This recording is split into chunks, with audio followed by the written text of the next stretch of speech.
نحمدہ و نصلی علی رسولہ الکریم اما بعد۔ آپ دیکھ رہے ہیں نور ٹی وی جدہ اور میں ہوں آپ کا دوست، آپ کا ہوسٹ محمد عاقل۔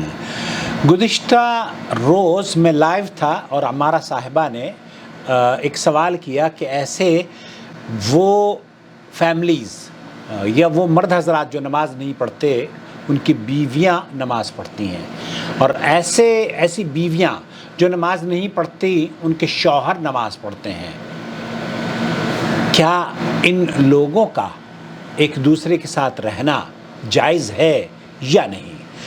میں نے کل گزشتہ اپنی لائیو سیشن میں اس کی وضاحت کی تھی۔ آج آپ کو سماحت الشیخ عبدالعزیز بن باز مفتی مملکت سعودی عرب کا فتویٰ نقل کرنے کی کوشش کر رہا ہوں، جس میں ان سے یہی پوچھا جا رہا ہے کہ ایسے آدمی کا کیا حکم ہے اور کیا ایک عورت کو ایسے مرد کے ساتھ رہنا چاہیے۔ سنتے ہیں شیخ عبدالعزیز بن باز کا جواب۔ لا يجوز البقاء مع هذا الرجل الذي لا يصلي. لا يجوز البقاء مع هذا الرجل الذي لا يصلي۔ شیخ فرما رہے ہیں کہ ایسا شخص جو نماز نہیں پڑھتا، اس کے ساتھ رہنا اس عورت کا یہ ہرگز جائز نہیں ہے جو کہ نماز نہیں پڑھتا۔ لأن هذا يدل على قلة دينه أو عدم دينه بالكلية. اس شخص کے بارے میں ایسا لگتا ہے اور اس کے عمل سے یہ وہ تاثر دینے کی کوشش کر رہا ہے، یہ تاثر ملتا ہے کہ اس کو دین کی اس کے بارے میں کوئی اہمیت نہیں ہے۔ دین کو وہ کلی طور پر ایسا سمجھتا ہے کہ یہ ایسا ہے کہ اس پر عمل نہ کیا جائے، اور اپنے عمل سے وہ اس کا اظہار بھی کر رہا ہے کہ اس پر کوئی اس کو اہمیت نہیں دے رہا۔ الصلاة عمود الإسلام. نماز تو اسلام کا عمود، سکون ہے، ستون ہے، پلر ہے۔ 5 پلرز آف اسلام کہتے ہیں نا۔ سب سے پہلا پلر کیا ہے؟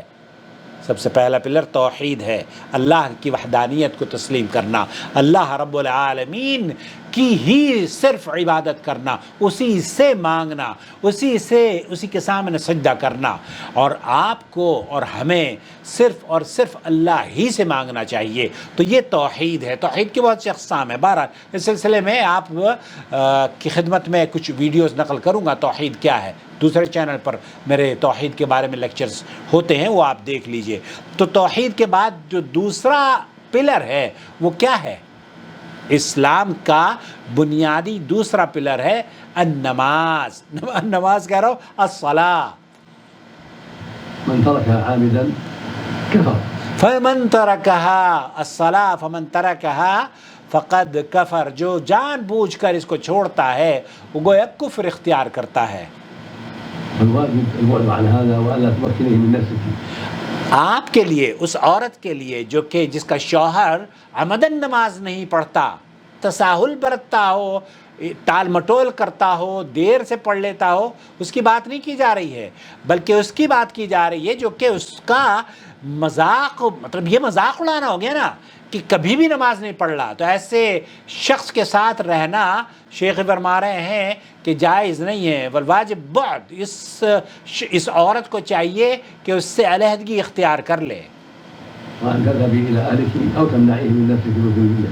آپ یا تو اپنے گھر چلی جائیں، اپنے والدین کے یہاں جا کے رہیں، یا پھر آپ اس سے اپنی عصمت اور عزت کی حفاظت کر لیں، اس کو قریب نہ آنے دیں۔ حتى يتوب إلى الله وحتى يصلي. حتیٰ یتوب الی اللہ، حتیٰ کہ وہ توبہ کرے اور اللہ کے سے توبہ کرنے کے بعد وہ نمازوں پر قائم ہو جائے، نمازیں نہ چھوڑے۔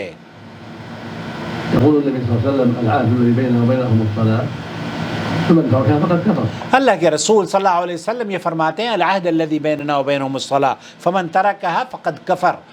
تو ہمارے اور ان کے درمیان، کن کے درمیان؟ اسلام اور کفر کے درمیان جو فرق ہے نا وہ ہے صلاۃ۔ جس نے اس کو چھوڑ دیا، نماز کو چھوڑ دیا، اس نے گویا کہ کفر اختیار کیا۔ اس حدیث کو امام احمد نے نقل کیا ہے اور اہل سنن نے بھی اسے نقل کیا ہے بِإِسْنَادٍ صحیح عن بریدہ رضی اللہ تعالی عنہ۔ خرجه الإمام أحمد. امام احمد نے اسے روایت کیا ہے۔ عن بريدة رضي الله عنه وروى مسلم في الصحيح عن جابر رضي الله عنه حضرت جابر رضی اللہ تعالیٰ عنہ صحیح مسلم میں یہ روایت پیش کرتے ہیں عن النبي صلى الله عليه وسلم قال اللہ کے رسول صلی اللہ علیہ وسلم نے ارشاد فرمایا بين الرجل وبين الكفر والشرك ترك الصلاة. ایک شخص کے اور کفر اور شرک کے بارے میں جو حد فاصل ہے وہ نماز ہے.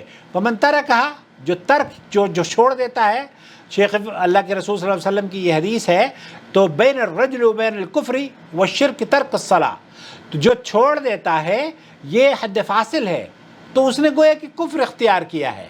ایک آدمی نماز نہیں پڑھتا اور وہ اس سے چھوڑ دیتا ہے، تو شیخ فرما رہے ہیں کہ اس نے تو گویا کہ کفر اختیار کیا ہے، اس نے تو شرک کیا ہے.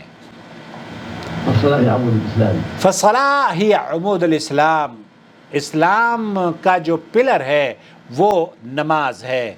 من تركها عامدا كفر والعياذ بالله. کفر والعیاذ باللہ. تو جو آدمی جان بوجھ کر نماز چھوڑتا ہے نا، اس کے ساتھ باقی ایک مسلمان عورت کا رہنا جائز نہیں ہے، اس سے علیحدگی اختیار کر لیں. اما الناس فيقضي. فاما الناس فيقضي والنائم يقضي. تو شیخ فرما رہے ہیں کہ اگر کوئی آدمی بھول سے نماز چھوٹ جائے یا سوتے میں نماز چھوٹ جائے تو وہ کافر نہیں ہے. وہ جب سو کر اٹھے فوراً نماز پڑھے، وہ بھول جائے جب اسے یاد آئے تو فوراً نماز پڑھے. لكن من تركها عمدا هذا كافر بأصح قول العلماء. اصح القول العلماء یہ ہے کہ وہ شخص جو کہ اسلام کی اس پلر پر عمل نہیں کرتا، گویا کہ وہ کفر اختیار کرتا ہے. وذهب جمع من اهل العلم الى انه لا يكفر بذلك كفرا اكبر. اور بہت سارے اہل علم کا موقف یہ ہے کہ یہ نماز کا چھوڑنے والا کفر اکبر کا مرتکب نہیں ہوتا، بل یکون کفرہ کفر اصغر. تو اس کا جو کفر ہے وہ چھوٹے درجے کا ہے یا چھوٹا کفر ہے. کیونکہ اللہ کے رسول صلی اللہ علیہ وسلم نے اس کو کافرن کہا ہے علیہ الصلوۃ والسلام. ولکنہ، شیخ فرما رہے ہیں ولکنہ قول ضعیف، یہ قول مرجوح، یہ صحیح بات نہیں ہے. صحیح بات کیا ہے؟ وصواب انہ کفر اکبر. تو یہ نماز کا چھوڑنے والا کفر کا اختیار کرنے والا ہے، اور یہ کفر کی بھی وہ قسم ہے جو کفر اکبر کہلاتی ہے. قال عبد الله بن شقيق العقيلي رضي الله تعالى عنه كان اصحاب النبي صلى الله عليه وسلم. عبداللہ ابن شقیق العقیلی رضی اللہ تعالی عنہ یہ کہتے ہیں کہ کان اصحاب النبی صلی اللہ علیہ وسلم یرون شیئا لا یرون شیئا ترکوا کفر من الاعمال الا الصلاۃ، کہ نبی کریم صلی اللہ علیہ وسلم کے صحابہ کہ اصحاب النبی کسی بھی چیز کو چھوڑنے، کسی بھی کام کو چھوڑنے کا اس کو کفر سے تعبیر نہیں کیا کرتے تھے سوائے نماز کے. نماز اگر کوئی چھوڑ دیتا تو گویا اس کو صحابہ کفر اختیار کرنے کے مترادف عمل سمجھتے تھے. الا الصلاۃ، نماز کے علاوہ. فحق عن الصحابہ جميعا. تو عبداللہ ابن شقیق العقیلی صحابہ کی جماعت کے بارے میں بات کر رہے ہیں، تمام صحابہ کا بات کر رہے ہیں. انہم یعتبرون ترک الصلاۃ کفرا. تو ترک الصلاۃ، نماز کا چھوڑنا گویا کہ کفر ہے. اور اس بات سے یہی پتہ چلتا ہے کہ صحابہ اسے کفر اکبر سمجھا کرتے تھے. والواجب علیک ایھا الاخت فی اللہ. تو یہ اس بہن کو نصیحت کر رہے ہیں جس نے سوال کیا ہے کہ تم پر واجب ہے اس مرد سے اپنے آپ کو چھڑا لیں، اس کی چنگل میں نہ پھنسیں، اور آپ اپنے آپ کو اپنے نفس کے حوالے مت کریں بلکہ اپنے نفس کی حفاظت کریں. اور لا تبقی معاہا، اس کے ساتھ نہ رہیں.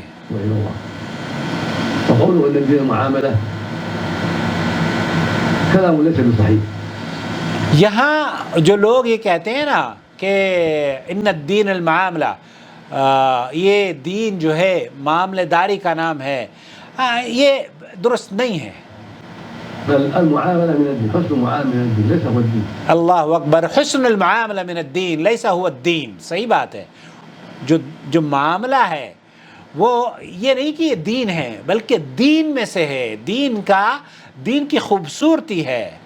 الدين حسن المعاملة مع الناس، الدین حسن المعاملہ مع الناس. تو دین یہ ہے کہ لوگوں کے ساتھ ہم اچھی طرح پیش آئیں، مع الله ومع عباده. مع اللہ و مع عبادی، اللہ کے ساتھ بھی اور اللہ کے بندوں کے ساتھ بھی. مو المعاملة فقط، وہ حسن المعاملہ ہے، صرف معاملہ نہیں ہے، حسن المعاملہ ہے. معاملة وطيب المعاملة. وطیب المعاملہ، اچھا برتاؤ کرنا، اچھی طرح سے لوگوں کے ساتھ پیش آنا. یہاں یہ بھی سن لیجئے، اچھی طرح سے لوگوں کے ساتھ پیش آنے کا مطلب یہ نہیں ہے کہ صرف ہم مسلمانوں کے ساتھ اچھی طرح پیش آئیں، بلکہ مسلمان ہو یا غیر مسلم ہو سب کے ساتھ پیش آئیں، کیونکہ وقولوا للناس حسنا. ومن حسن المعاملة أداء الصلاة. اور حسن المعاملہ، اور سب سے بہترین بات یا بہترین عمل یا بہترین معاملہ تو اللہ کے ساتھ معاملہ ہے، اللہ کے دین پر عمل کرنا ہے، نماز ادا کرنا ہے. حسن المعاملة مع الله ومع عباده. مع عبادی، اللہ کے ساتھ اچھا برتاؤ کرنا اور اس کے بندوں کے ساتھ اچھا برتاؤ کرنا، یہ مطلوب ہے کہ وہ اللہ کے جو فرائض ہیں اس پر عمل کرے اور اللہ نے جو حرام کیا ہے اس سے بچ جائیں. معاملة حسنة إلا بأداء فرائض الله وترك محارمه. بے شک. فمن ضيع فرائض الله فمن ضيع فرائض اللہ، جس نے اللہ کے فرائض کو ضائع کر دیا، اور ضيع الصلاة، جس نے نمازوں کو ضائع کر دیا، ركب المحارم اور محرمات حرام کاموں کا ارتکاب کیا، فلم يقم بحسن المعاملة. فلم يكن بحسن المعاملہ. تو یہ آدمی، یہ معاملہ کیا ہے؟ یہ تو بدکاری کا معاملہ کر رہا ہے، یہ حسن المعاملہ نہیں ہے. یہ حسن بخوبی یا اچھے اخلاق کا معاملہ نہیں کر رہا ہے، یہ تو بد اخلاقی کا معاملہ کر رہا ہے. ولم يأتي بحسن المعاملة. ولم يأتي بحسن المعاملہ، یہ اچھے تعلقات یا اچھے اخلاق کا معاملہ یا اچھے معاملے کا ارتکاب مرتکب نہیں ہو رہا ہے. المعاملة مع الناس بالبيع والشراء والاتصال والصحبة ونحو ذلك، وحسن المعاملة مع الله بأداء فرائضه. یہاں لوگوں کے ساتھ جب آپ بات کریں، چیٹ کریں، ان کی عزت اور آبرو کا خیال رکھیں اور ان کے ساتھ اچھی طرح سے پیش آئیں. اسی طریقے سے یہ تو اللہ کے بندوں کے ساتھ معاملہ ہو گیا آپ کا، لیکن اللہ کے ساتھ معاملہ کیا ہے؟ اللہ نے جو فرائض آپ پر واجب کیے ہیں ان کو آپ ادا کریں. ليس مجرد حسن المعاملة مع الناس بس، لا، اللہ کے ساتھ معاملہ بھی بہت اہم ہے. أداء فرائض وترك محارم. سبحانہ و تعالی. الواجب عليك فالواجب عليك تقوى الله وأن تحذري من البقاء مع هذا الرجل ونسأل الله له الهداية. والله وأن تحذري من البقاء من الرجل. یہاں شیخ فرما رہے ہیں، نصیحت کر رہے ہیں ان لوگوں کے لیے کہ ایسے لوگوں کے ساتھ زندگی نہ گزاریں، بلکہ اپنے آپ کو ان سے بچا لیں، ان کی شر سے محفوظ فرما لیں اور اپنے جسم کی، اپنی آبرو کی، اپنی عزت کی حفاظت فرمائیں. اور میں دعا گو ہوں کہ اللہ رب العالمین ایسے مردوں کو ہدایت دے، ایسی عورتوں کو ہدایت دے، اور ہمارے بچوں کو اللہ رب العالمین اور ہم سب کو صراط مستقیم پر نماز کی ادائیگی کے ساتھ عمل پیرا ہوتے ہوئے توفیق عطا فرمائے، اور لوگوں کے ساتھ بھی اچھا برتاؤ کرنے والا ہمیں بنائے. والسلام علیکم ورحمۃ اللہ وبرکاتہ. وما أرسلنا من قبلك إلا رجالا نوحي إليهم فاسألوا أهل الذكر إن كنتم لا تعلمون. بالبينات والزبر وأنزلنا إليك الذكر لتبين للناس ما نزل إليهم ولعلهم يتفكرون.